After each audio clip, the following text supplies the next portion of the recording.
Welcome to New Mexico Black Rifle Operators Union. I'm your host, Sean. Tonight, or this morning, I keep always forgetting when I post these. So I make them at night and post them the following morning. I do this through automation. But as I look at the news cycle that's been going on, and I've been covering these iconic guns, I was thinking about if there was one gun that I would want as Western society melts down. What would it be? And to quote what a History Channel show, I don't remember the name of the show, had said, when Western society breaks down, I want an AK-47. When you can't get what you need at a grocery store, I want an AK-47. Now, why would I choose an AK? Or why am I going to speak about the AK? You guys know I'm an AK aficionado. Number one for me. It is the first weapon I ever had. Black rifle I ever had. So I have a tie to the Kalashnikov because it was the first one. In the early 80s and early 90s, when I got really into the gun stuff with my dad, as I was getting older, I wanted a black rifle. Now, the AR-15 was squarely out of my family and my means at the time. But my dad had a side business where he did a lot of landscaping stuff.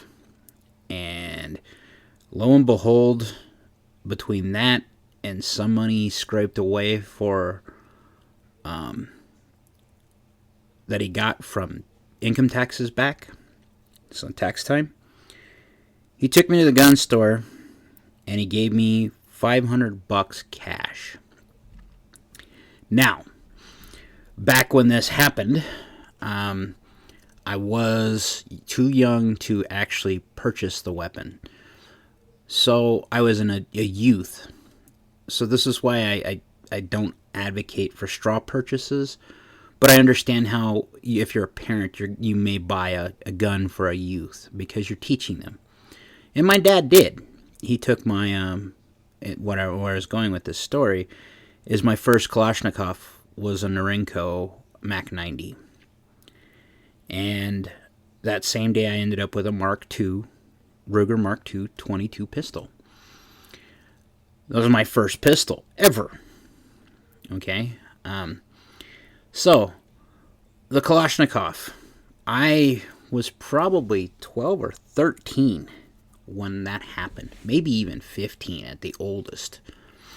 And most people will tell you don't give guns like that to, or you don't give a gun period to a youth kid. Well, these guns were mine in the sense that I could claim them, but my dad had possession of them all the time unless I got to go shoot with my dad. So I don't want to hear nothing about, parents. This is something in the Southwest that male, if you have a male kid, it's kind of ingrained in your life.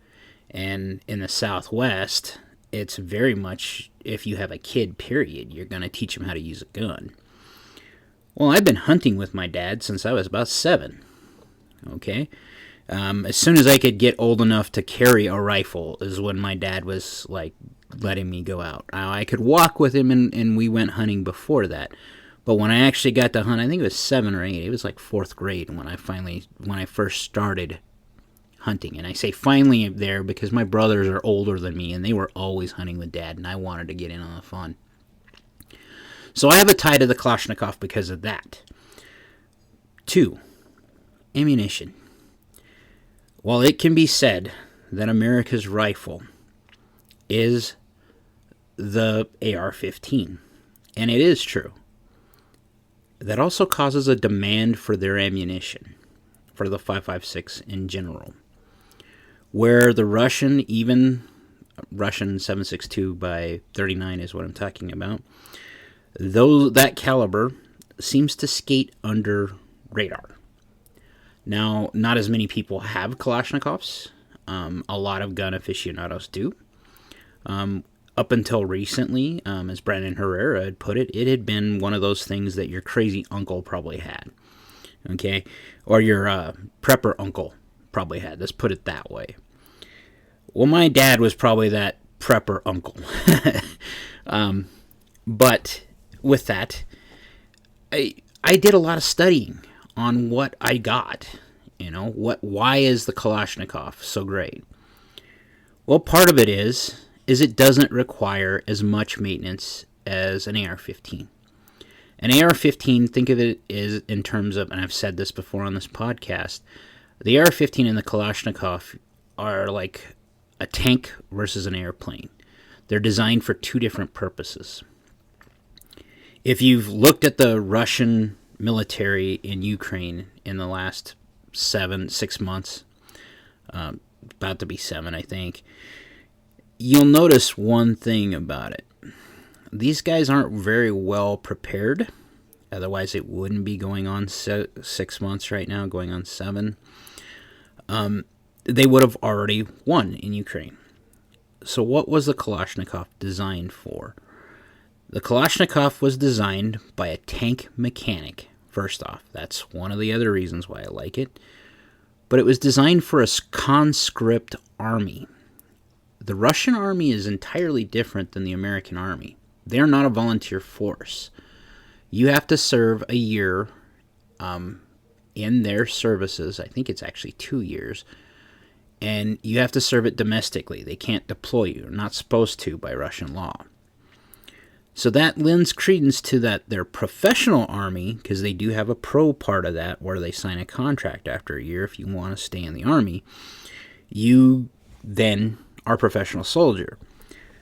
But you're more often than not training conscripts, or you have conscripts around you, even in the professional army.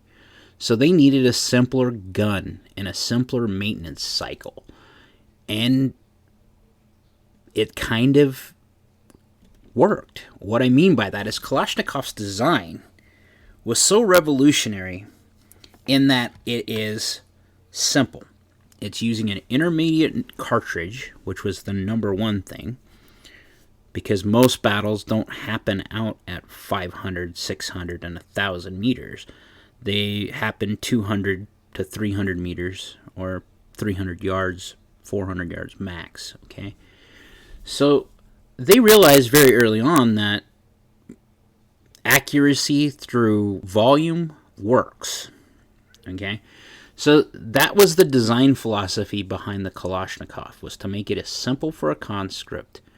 In doing this, they allowed it to have a lot of float in the tolerances of the gun. This is good and bad. This allows things like sand to get in it or dust to get in it, and it to cycle and work reliably. However, it being so open also allows crap to get in it and cause the gun to fail. Case in point, the mud tests from InRange TV. If you watch them on YouTube, you see the Kalashnikov fail. And everything you've ever heard about the Kalashnikov is that it's more reliable than the AR-15. And that isn't the case. The reason why the AR-15 is what it is you drop it in the mud, it's so sealed off that it'll probably work. Okay, and the Kalashnikov is so open that if mud, or specifically small rocks, get in certain locking recesses of the receiver, the gun will not work. It will not go into battery, and you will end up either killing yourself or blowing up the gun, or both. Why do I claim or want this weapon? When I said maintenance cycle, you do not have to lube the Kalashnikov as much. You still have to maintain it. You still have to lube the rails. You still have to lube the bolt. You still have to clean the barrel. It's the same stuff. But you can do that with everything that's on the gun. That is cool as hell. And that's how American military weapons used to be way back in the gap. There's nothing more iconic than the Kalashnikov. You don't see the AR-15 or the M16 on flags. but the flag of Mozambique has the Kalashnikov on it. In parts of the world, it's said that you should give kids a Kalashnikov as their first rifle because it's so simple that they can't mess it up and it will always work. That's pretty accurate, if not confusing. In parts of the world, there are, child soldiers. This is appalling to people in the West. We wouldn't make our kids go fight. We would fight, we would hope. Anyway, at least if you're a red-blooded American, I'd hope you get out there and fight before you let kids do it. But the Kalashnikov, if it can grace a flag of a country, it's been known in the Cold War as the gun of the bad guys. In the 80s and 90s, it was demonized as the gun of the drug dealer. It wasn't until people more recently started looking at the history and seeing what the gun can do and what it can do for them. It is a very capable deer rifle, believe it or not. It's not what it's designed for, but it will kill a mule deer. I've done it. The Kalashnikov is a wonderful rifle in that if you're hunting in the backcountry, it's lightweight enough to where you can carry it pretty reasonably all day, every day.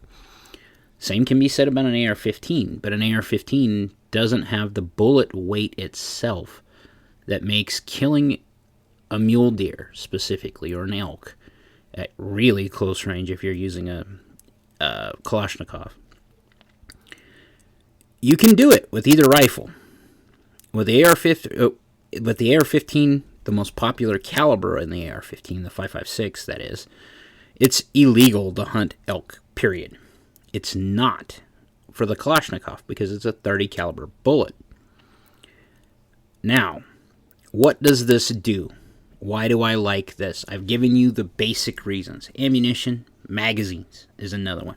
You can find inexpensive magazines for the Kalashnikov, and if you get Milsurp magazines, even better, because they last longer, they're made out of thicker stuff.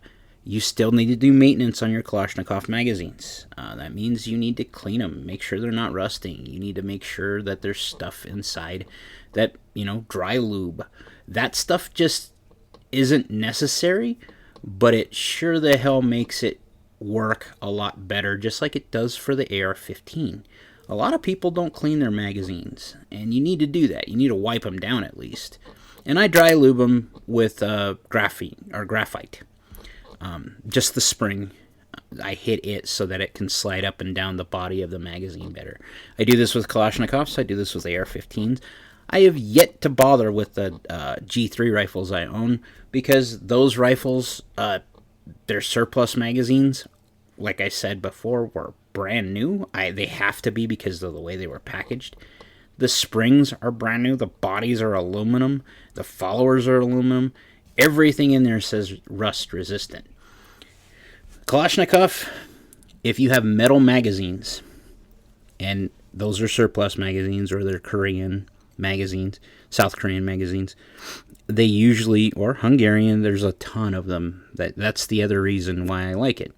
It is the most produced rifle across the globe, except for in the United States.